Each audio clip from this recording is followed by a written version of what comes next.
was like something quiet, peaceful, mystical. Sure.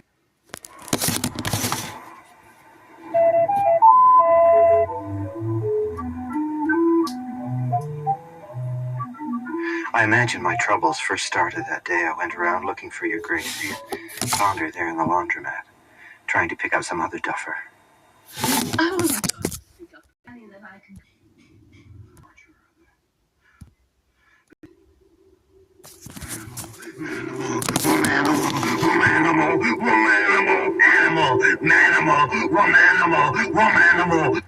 Romanimal, Duffer! Yes, Louis Jack!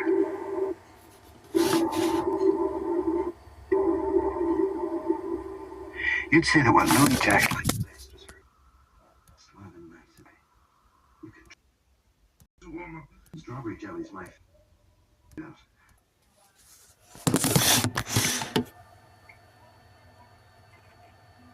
Hi there.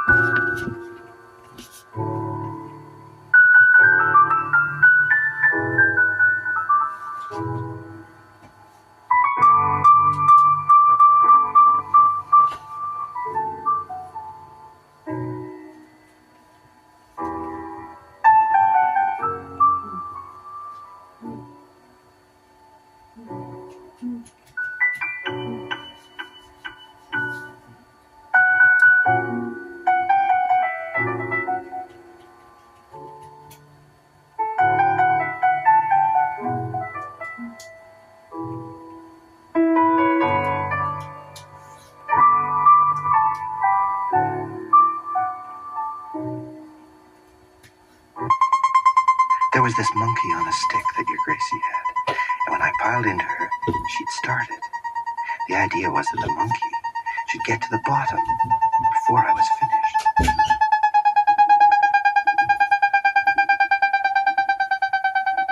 But I never could somehow last long enough. I tried, God knows.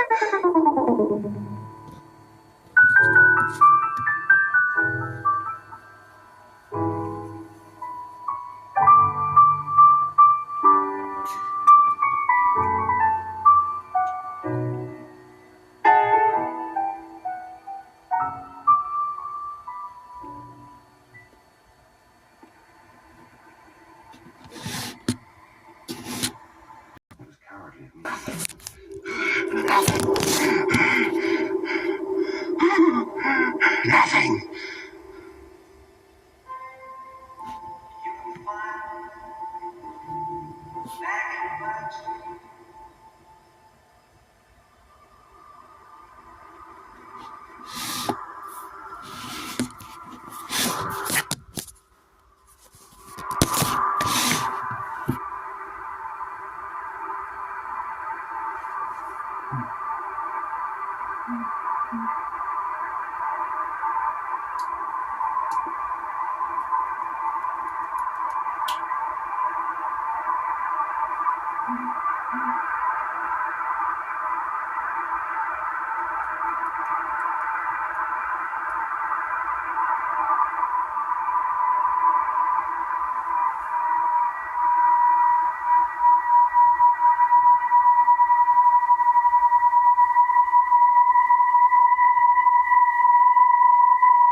Louis Jack had made blue films with me in them before, you know.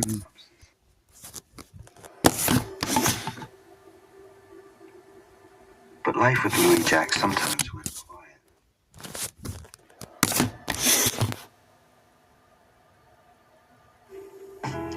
To get relief, I'd go down to the embankment at Hammersmith or maybe Richmond, and I'd read at my book, Beware of Pity by Stefan Zweig or somebody. Do you know what? It's all about this man that got himself in trouble with a girl by being too sorry for her. I didn't know then that you could be too sorry for other males, too. I don't know why the author didn't warn us about that, too, and not only about being too sorry for girls.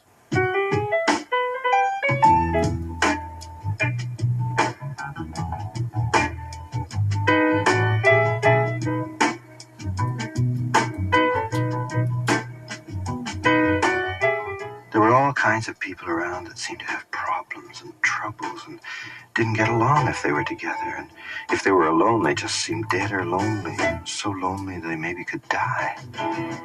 Was it for me to help everybody? Of course not. I wasn't a charitable institution.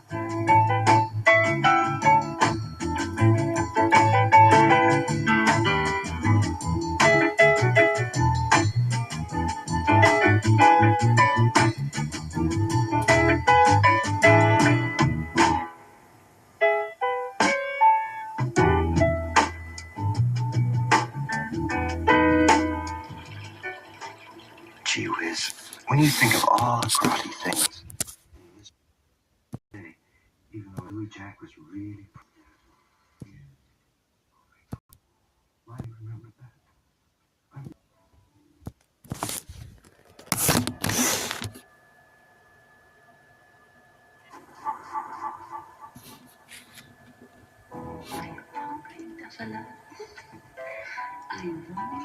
This time at your Gracie, she really put on a spread for me. Wine and candles lit and music, and she got all dressed up, and just like in the flicks she was. I got a little drunk on the wine, and it was all so grand, and she gave me some bangers and mash to eat, just what I liked best.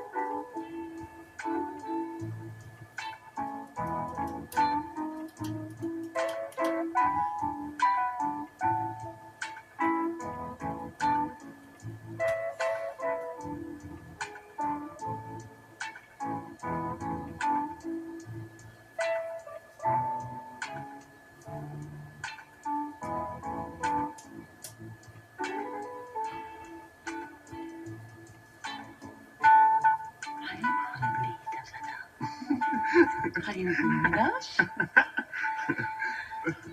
Like what I'm wondering about you, Duffer, my love. Oh, yeah, Gracie, don't you look great, though, in one of your flouncy dresses? That's a new flouncy dress now, isn't it? Isn't it? I mean, it looks new. I can almost see you through your dress with the X-ray type eyes I can. And what I see is a good thing, a golden lady. Oh, you bad boy, you do carry on so. But I ain't seen you so long now, I swear. Have you been going to some other Gracie than me? We had strawberry jelly cake and made it into a race just to see who'd win. We both knew we both would win because that's the way we were. What can I do to Even and equal, even though she was so big. Well, I'm telling you, you might not understand this, but she seemed to me to be the nicest, best, the most powerful and softest, and, well, that's what she was, a strawberry jelly lady through and through. What can I do to ease your weakness, love? Wouldn't you like to come over and practice your old exercises? I'm just worn out, your Gracie. You know that any time I'd love nothing better than to take the dive in your flouncy bed, but, oh, Swanella, I'm wrecked.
Some people like sodomy, I suppose. Now, some people do. Just have a blind spot. I'm prejudiced, you see. There are some things a fool can never learn, and that's one with me.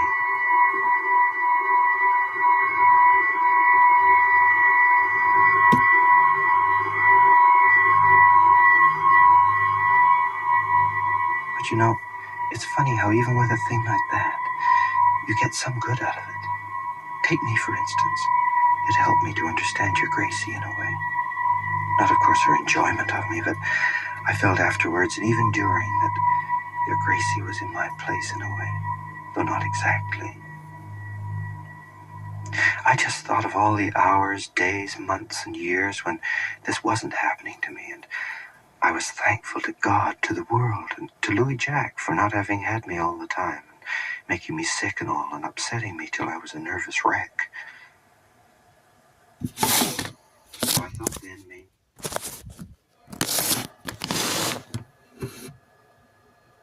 chance.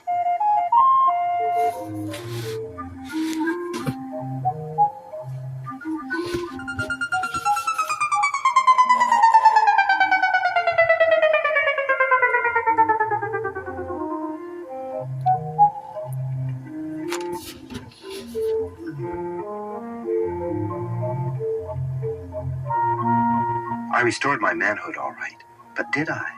Did I really? Something was wrong. Even down at the river, it didn't make me feel better. I was in a real depression, and all the good offices of your Gracie and the best will in the world from Louis Jack couldn't seem to shake me out of it. Even strangers, when they were friendly, which was not often, could hardly get me out of what I was thinking. You see, I had the blackest thoughts, I did. It was like I was out of my mind. I don't know. I didn't know the difference between waking and sleeping like. Once I imagined myself going down this strange street. Or did I imagine it? There was a person there, a person who seemed to want me. Someone there drawing me forward.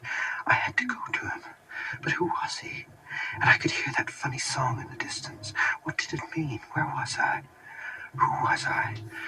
For the first time in my life, I felt I was getting confused about everything. Something, ever since Louis Jack.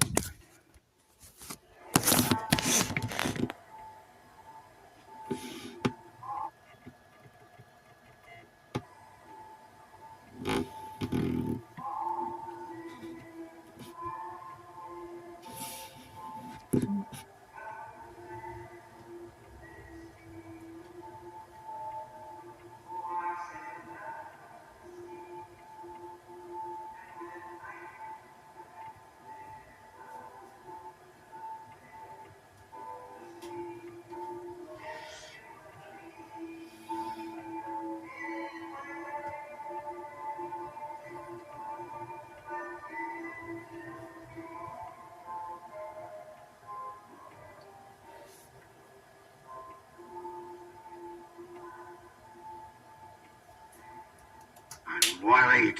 The blood test was massive.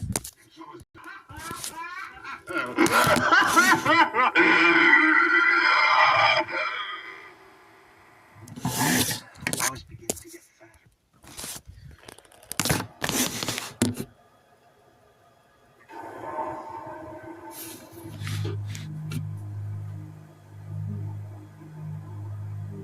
I have within me the power to create and to destroy, the power to assuage or to annoy. I have within my hands a bottle of power, enough to create humanity or to destroy it. I have the power of hatred in me, and a pill to take to make me grow, oh, so great, and the power to kill all love and kindle hatred. It got worse and worse the way I was feeling. I tried not to go home. I couldn't stand Louis Jack forever talking about babies and being so happy over something that could never be. I almost began to hope I would have an infant, just to content him. I couldn't go to your Gracie in my condition, could I? And I held off for a long time. But at last I was so desperate, I thought I'd better see her anyway. tell all and get her expert advice. She'd know all about these things, because she was a woman, wasn't she?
After that, I decided to stay home.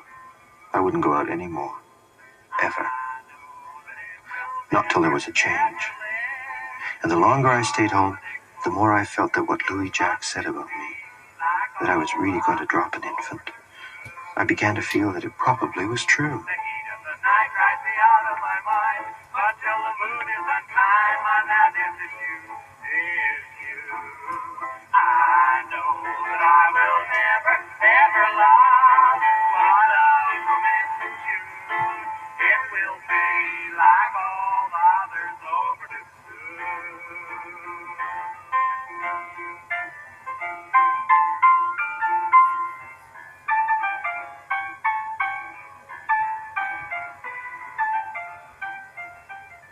The great majority of those who admit that their first reaction to pregnancy was predominantly one of dismay, and there are plenty of good people who feel this way, are reassured to find that their acceptance of the pregnancy and their fondness for the baby reaches a comfortable level before he is born.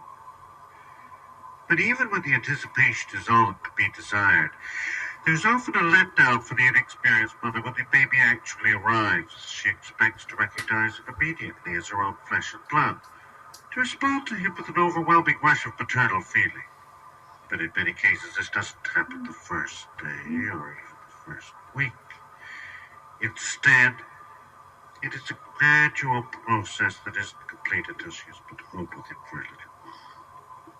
Most of us have been taught that it's not fair to a coming baby to hope and expect that it will be a girl or a boy, in case it turns out to be the opposite. I wouldn't take this too seriously. We can't really begin to imagine and love a future baby without picturing it as being one sex or the other. That's the very first step. I think that all expectant parents have a preference for a boy or a girl during each pregnancy, even though most of them will be quite ready to love a baby who turns out to be the opposite. So, enjoy your imaginary baby, and don't feel guilty if another kind arrives. In the second half of the first year, you can begin building string beans, peas, spinach, tomatoes, squash, carrots, beets, sweet potatoes. Louis Jack played doctor and really helped it along, whatever it was. It was the awfulest thing that ever happened to me, that was.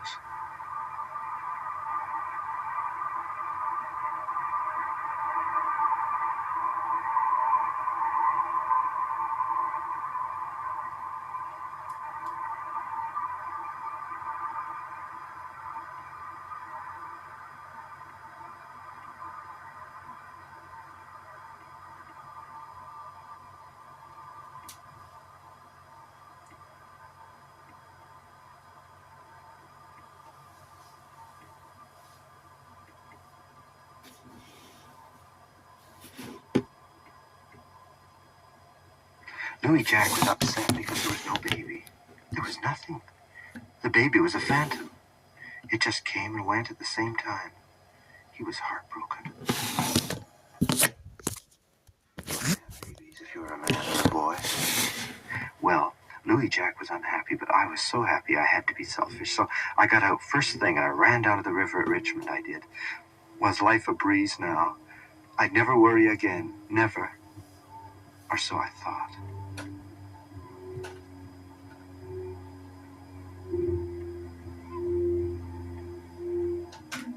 And right after that, I went back to her. Your Gracie seemed like she'd been waiting for me for months, for years, forever. Like she didn't live without me.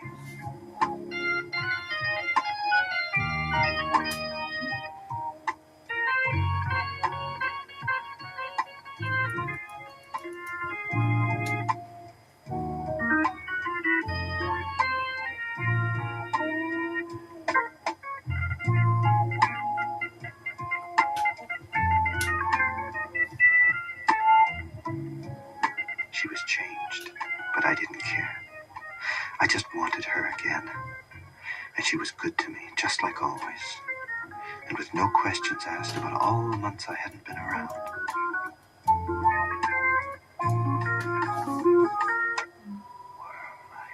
But what about poor Louis Jack?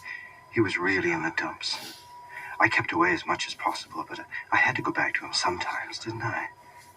He was listless. He just sat around like a dead person. Or if he talked, he fretted about there being no baby or nothing. I tried saying that there was a baby, if only he saw it. I even pretended there really was one there. But he didn't believe it, though he tried sometimes to believe it. At last I got the idea of stealing a doll, maybe, and he could pretend it was a real baby and carry on with it and get off my back a little.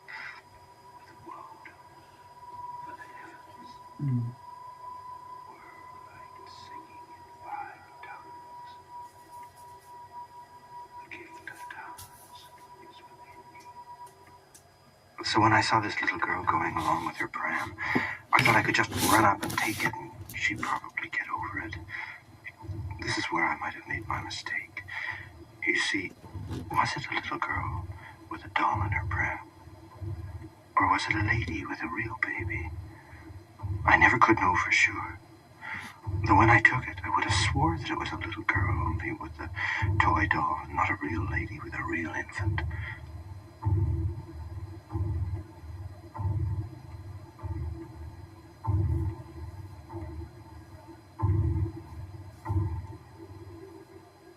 Mum's darling little baby, coming as you do from the world of ideals.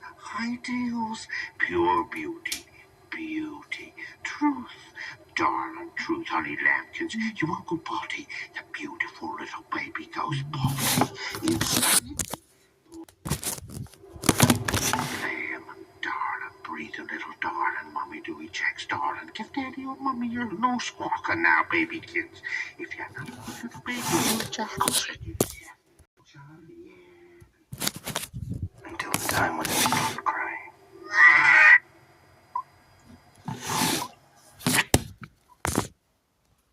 What could I do? I had to get rid of it. She said it was real. She did. I never had anything against babies or kids, never. But I had to get rid of that one, didn't I?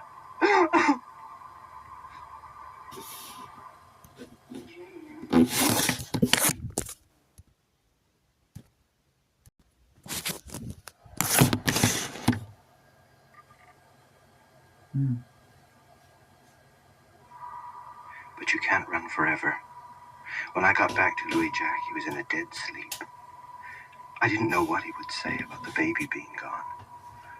All I could think of was maybe to kill him. I was a murderer already, wasn't I? Well, one more didn't matter. And wasn't it all his fault? Well, almost all his fault.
I had to think it out better. I'd go and tell your Gracie everything, and she'd know what to do. She'd know.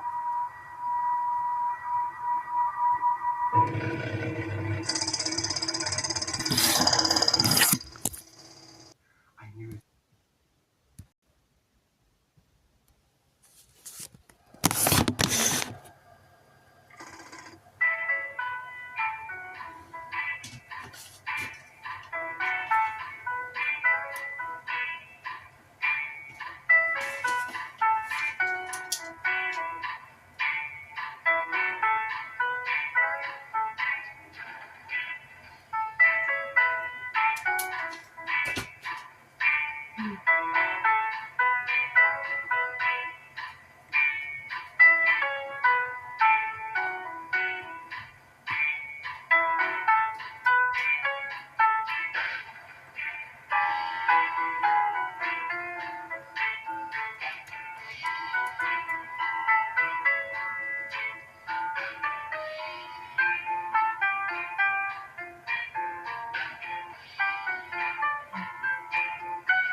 She'd put me in one of her own nightgowns.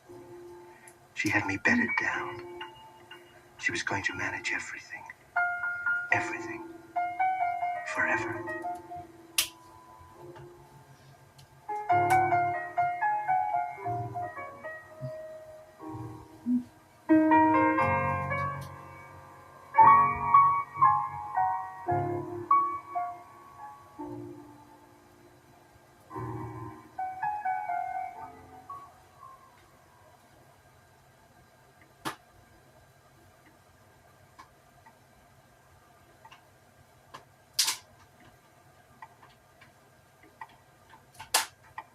She'd gone, and it was wonderful at first to be so looked after. But then it gradually came over me. Gradually.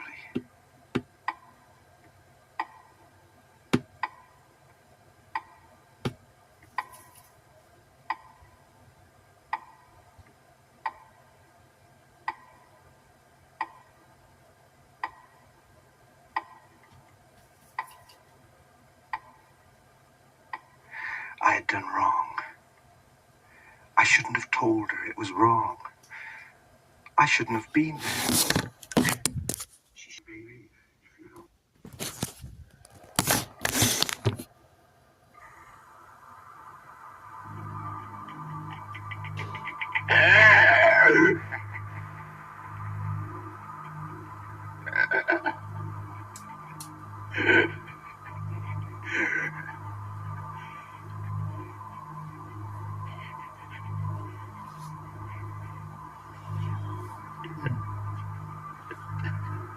fire.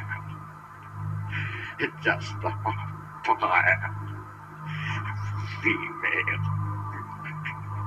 guts. Sewer.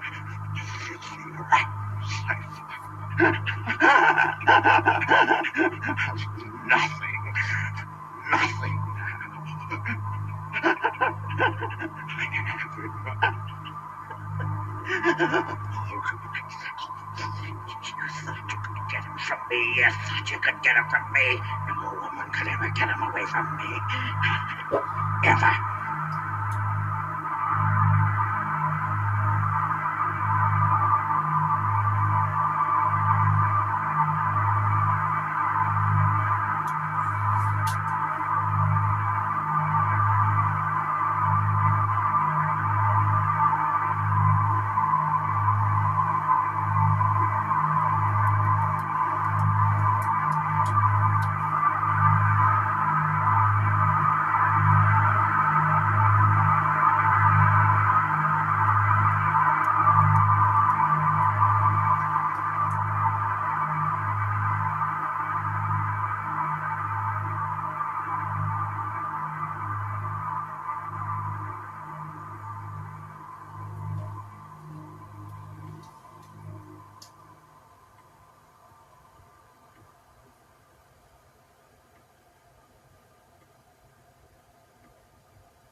That's kind of the end of it. If it stops, maybe.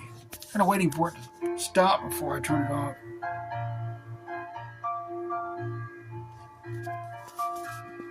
If this doesn't stop in a minute, I'll just turn it off.